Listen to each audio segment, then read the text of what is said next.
So we're back with another Showdown in the Badlands card review, and I am back with Regis Dad Hair. Yeah, it's something.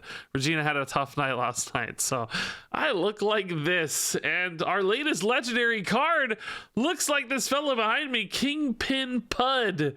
He is a new 6 mana, 6/7, and he's an ogre. That's beautiful. His battle cry reads, resurrect your ogre gang, give them Wind Fury. And the Ogre Gang is a set of 3 new cards, and I think he'll only resurrect these, not any ogres in your deck, although I would certainly love to be proven wrong. This is the Ogre Gang Ace, a 5 mana 5/4 with Rush, and whenever this attacks, gain Divine Shield. It has a 50% chance to gain Life Steal instead. I think you probably often want Divine Shield, but not always, you know, who knows. This is the Ogre Gang Rider. It is a giant ogre on a tiny little sad little horse donkey fella. 3 mana 3/6 Rush, 50% chance to give your hero +3 attack this turn instead of attacking, so you can use your hero instead of trading with the rider. And then finally the Ogre Gang Outlaw. This one is a 3 mana 4/4 with Rush and 50% chance to attack the wrong enemy, which of course sometimes it could maybe go face.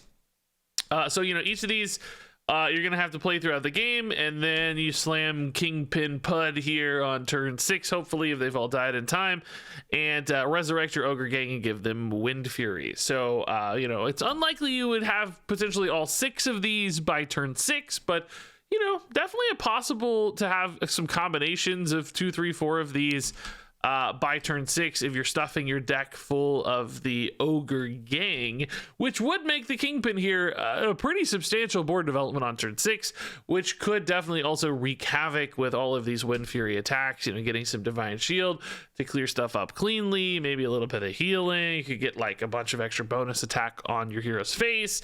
You could just send the Ogre Gang Outlaws into face sometimes. Now, notably, these all have Rush if you want to get the kind of bonuses of their wrong enemy attacks. You do need things to trade into, so if your opponent's board is not big enough to handle, you know, various Wind Fury attacks, that is potentially going to reduce some of the upside. You'll still have that nice big threatening board, but you maybe won't be able to get like bonus face attacks, bonus healing, whatever it might be, off of your Ogre Gang. So that is certainly something to keep in mind. The other big challenge for a card and package like this is that you really have to commit to it. It's super parasitic, which, you know, it means these only really work with each other. I mean, obviously Kingpin Pud is specifically only going to work with the Ogre Gang. You could technically run, you know, these Ogre Gang cards independently, but they don't seem good enough to do that to me. On their own, these are pretty disappointing. It's really the fact that you'd be able to resurrect these, get extra utility, get that extra big swing out of it that would make them worth it. I think in a regular game of Hearthstone, I am not excited to run a 4 mana 3/6 Rush that occasionally doesn't attack and gives me the attack instead. Like, that's just not exciting or powerful. A 4/4 that attacks the wrong enemy, also just not exciting or powerful in its own right. Sometimes I really want that to clear that minion across from me. I don't want it to go face, and sometimes it's the other way around, and that inconsistency is going to cause some problems. The Ogre Gang Ace is maybe the most independently useful. 5/4 kind of feels like it has some good targets around that range. And the Divine Shield in particular, you know, that could be a nice little, you know, 1-card swing. But often you may not care about the life steal, and you're really sad that your 5/4 died instead of getting Divine Shield. So even this one, I think, is maybe the best. I don't know, the 3-drops is probably okay too. They're both just not that good on their own. So basically what I'm saying is you're kind of playing all these really mediocre cards. I would maybe even argue bad cards in many cases for this payoff. And it's like, are you going to be in a position on turn 6 for this to even matter or care about it, because you've fallen behind playing a bunch of Ogre Gangs? I think the other alternative for this is you put this in a deck that's just like really late game oriented, like a Control Priest or something, and you just try to weave these in here and there, and then you use this as like a late game bomb that just, you know, helps you win with a big board swing or some crazy board pressure. But I don't think that's going to be worth it in those decks either. They need cards that keep them alive and do good sort of removal-y kinds of things. So just some bad rush minions to me does not feel worth it. So listen, this is really fun. I love the big Ogre Gang idea. That's really cool and interesting. But he kind of reminds me of the kind of like a watch posts guy. I don't remember his name. You play all the watch posts and you get some 5/5s for each one you've played, you know, so it's this little package you run. But the watch posts were good. You were excited to run those in your deck. Are they called watch posts, watch towers? You guys know what I'm talking about. They can attack cards with disruptive effects. You know, when your opponent plays a minion, you know, summon a 2/2, that sort of stuff. Those were good. Those were really useful. You were excited to play those. And then the payoff guy was kind of nice, and it felt like a good bonus. These, I don't think you're excited to play the ogre gangs. I think you're actually kind of sad to play these, and they make your turns worse. So then, like, yeah, I think the payoff turn is still good for the record. Like, you know, obviously a 6 mana, like, make a bunch of stuff is cool, but is it cool enough to make up for all the gaps along the way? And I don't think so, because the better your kingpin turn is, the worse your game has been up to that point, which is what makes me really nervous for this entire package. So next up, we got the Snake Oil Seller, a new 4-mana 4/5 Naga. Death Rattle, shuffle 2 tradable Snake Oils into your opponent's deck. Keep in mind, the Snake Oil is a 0 mana tradable with deal 0 damage. This seems useless, and yeah, it is, of course, intended to be a little bit useless and perhaps some disruption to your opponent, or instead of drawing one of the regular cards, they could draw a Snake Oil. And if they want to see what regular card they would have gotten, they're basically going to have to spend 1 mana to trade out that Snake Oil. So it's kind of like putting that 1 mana tax on your opponent's draw. This also has some benefits for things like Highlander decks. We've already seen tease the return of no duplicate decks. This is a way to shuffle in duplicates into your opponent's deck from the neutral set. So this could exist as a bit of a tech card against Highlander decks. I think the meta is going to have a tech deck against Highlander decks with like Plague, Death Knight, shuffling Plagues in. But this is definitely still a possibility there. Now, of course, you know, there are some downsides to things like these Snake Oils. They are just 0 mana spells, which sometimes that in and of itself can be useful if you just want to play spells to trigger other sorts of effects. You know, we've historically seen things like Gadgets and Auctioneers. Won't be a problem moving forward, but even still, we have things like Naga Mage that would probably love some cheap 0 mana spells if that were you know, a deck in the future. Or Rogue loves just spamming cheap cards as well. We don't know if these kinds of examples are going to be relevant in a new Hearthstone meta, but cards like that tend to pop up over and over again. There's also the risk of things like Sif. If you have a bunch of spell damage, it doesn't matter that these deal 0 damage. So there are actually some risks inherent to these Snake Oils, and I think the average benefit is actually going to be really limited for these as well. The Highlander Disruption maybe works for a little bit on a key turn here and there, and if they are a Highlander deck, it does kind of kill their draw because they're probably going to want to hold it in hand instead of trading it out. But a 1 mana tax to draw a card is not actually going to be relevant all that often, because sometimes they won't need to draw a card. They'll have everything they need to play in hand already, maybe for a few turns at least, and then, you know, their regular draws are going to start back up on the next turn anyway, and then, you know, there's going to be a moment where they have 1 spare mana to trade it out and just, you know, get that draw back in essence. Now, of course, that can happen multiple times over the game as they shuffle it back in, so if the game were long enough, yes, they might have to spend a 6 mana tax on drawing their real cards, but if the game's going on that long, again, there's often a lot of spare mana floating around anyway. It actually could protect them against fatigue if the game goes on too long. So, I mean, this card's like pretty creative and pretty sneaky, and I actually think pretty fun too in its design. I actually like designs like this a lot. As for its actual utility, how useful this is going to prove in regular Hearthstone, I actually think that's pretty limited. I don't think we're going to see this card too often, but I do like it. Moving on here, we have the Bunny Stomper. This is a 2-mana 1/3 beast with your beasts have rush, and this appears to be Bunny Hopper's kind of tribute card for winning the World Championship. My buddy Bunny Hopper, proud to see that. And I think this is an interesting little card. It is a neutral, which is nice. It's probably a card that's only really going to make sense in a couple classes that have enough beasts to make it worth it. But we've seen these kind of your cards have rush things like Broomstick in the past. That was a card I drastically underrated its utility. my first instinct on this card was kind of the same, like, just giving stuff a rush. I don't know, but these sorts of cards have been useful, and Hunter does have some crazy ways to use this.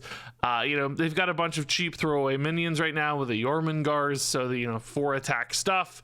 Play a few of those for 1 mana, and you've got yourself a little board clear that could do all kinds of other beast play and death sort of procs and synergies if needed, if cards like that existed. Also, there is actually the combination with Hydralodon that is like a guaranteed board clear, because each new wave of the Hydralodon heads would basically have rush, and you could just keep resummoning them infinitely with the Bunny Stomper. I don't know if, you know, that's a pretty expensive 2-card way to clear board, but it's still a possibility if you think you're going to get value out of this card otherwise. Using that in combination, just, you know, having both in your deck, it's going to pop up from time to time, especially with any other sort of cost discounts. So, you know, I don't think this is the sort of everyday use card that you expect to see pop up everywhere, because there just aren't enough beasts necessarily in the meta to make this useful. But will a Hunter here and there find a use for this? I do think that's a possibility. Moving on here to the Azurite Giant, big old 8 mana, 8/8 elemental. It costs 1 less for each turn in a row you've played an elemental. So very much restricting this to elemental synergy decks specifically, and ones that have to run a lot of elementals, because you need these in a row. Now, I wonder if this is in a row directly previous to this card being played. In other words, if you play this on like turn 1, 2, 3, and then you like skip turn 4 or turn 5 or whatever, right? And then you play it like on turn 6, 7, is it going to have a total of 5 discounts because you've played kind of 3 in a row and then 2 in a row? Or is it going to reset its discounts as soon as you miss a turn, and it's going to go back to like just -2 in that example that I gave? I don't know. I'm going to give it the sort of charitable interpretation and say that it's going to stack up its discounts, because even if it does, I still think this card kind of sucked. It's so expensive to get it down. Like, you know, in ordinary circumstances, you know, to play this on turn 1, 2, 3, 4, 5, you've got yourself a 3 mana 8/8 on turn 5, which, you know, in 2014 Hearthstone sounds really exciting. In 2023 Hearthstone, that's not bad, don't get me wrong. 3 mana 8/8's not terrible, but it's certainly not rewarding enough to build an entire deck around it. It doesn't feel like a big payoff, and that's not going to be that easy to pull off, because you got to hit 5 straight turns basically to actually get your giant down to that cost, which again is super restricted from a deck building standpoint. And, you know, if you want to play a spell, too bad, buddy, you got that Azurite Giant you got to consider. It just offers you so little flexibility. You know, you need a hero power on 2, sorry buddy, your giant's gonna be unplayable way too late. And then, you know, to get this down to 0, where it probably feels the best, because these are, you know, these kinds of cards typically these days we want to cost 0. We want to reduce them all the way down for like big swing turns and stuff.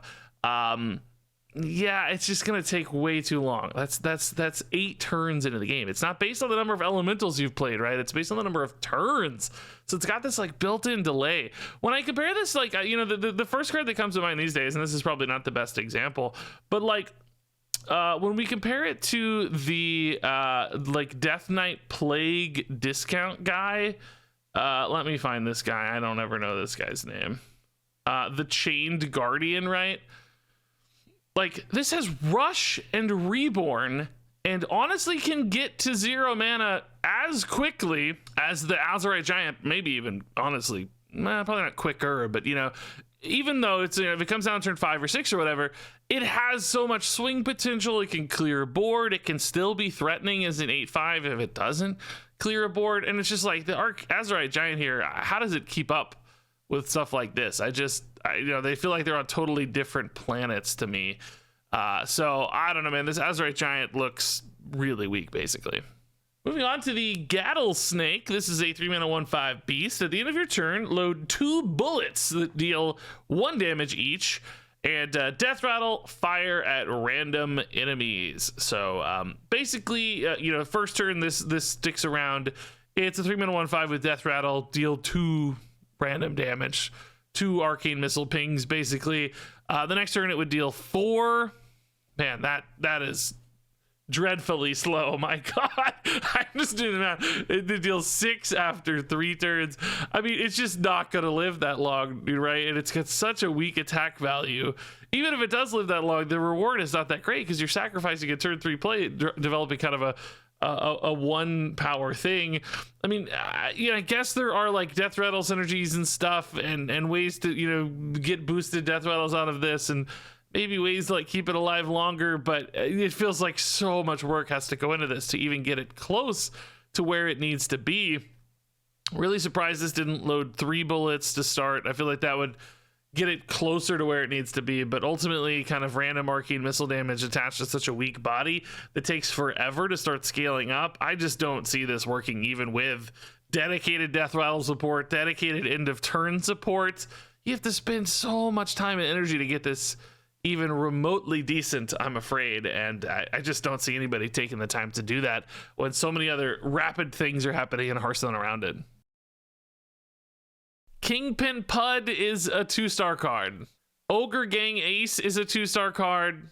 Ogre Gang Rider is a 1-star card. Ogre Gang Outlaw is a 2-star card. Snake Oil Seller is a 2-star card. Bunny Stomper is a 3-star card. Azurite Giant is a 2-star card. Gattle Snake is a 1-star card. So listen, the review scores in this video I know were really low, and I hate when that happens, but I'm not gonna pretend I like these cards as for power level standpoint, just to have some good cards in the video, right? The peak score in this video was 3 stars. I know some people say, oh, you're a hater, but this just isn't the batch of cards that's powerful. There are going to be plenty of powerful cards later. That always happens. These neutral cards, a lot of these just kind of fall flat, as expected. We just don't see most of that neutral set getting played in constructed Hearthstone, so their scores are going to suffer. Doesn't make me a hater. I actually think this card's really cool looking. I think the Snake Oil card is really cool design as well. So there's some fun stuff here, some really enjoyable things to goof around with, just not things I expect to be played a lot in constructed. So take that as you will. I know I'll still have people say, oh, you're so negative. It's not negative to think cards are bad if they're bad. If it's a realistic portrayal, that's not being negative. It's just realistic. That's just how the things roll. So anyway, I'll probably ban those people. Don't worry. So thanks for watching as always. Good luck out there with Kingpin Pud. And until next time, game on.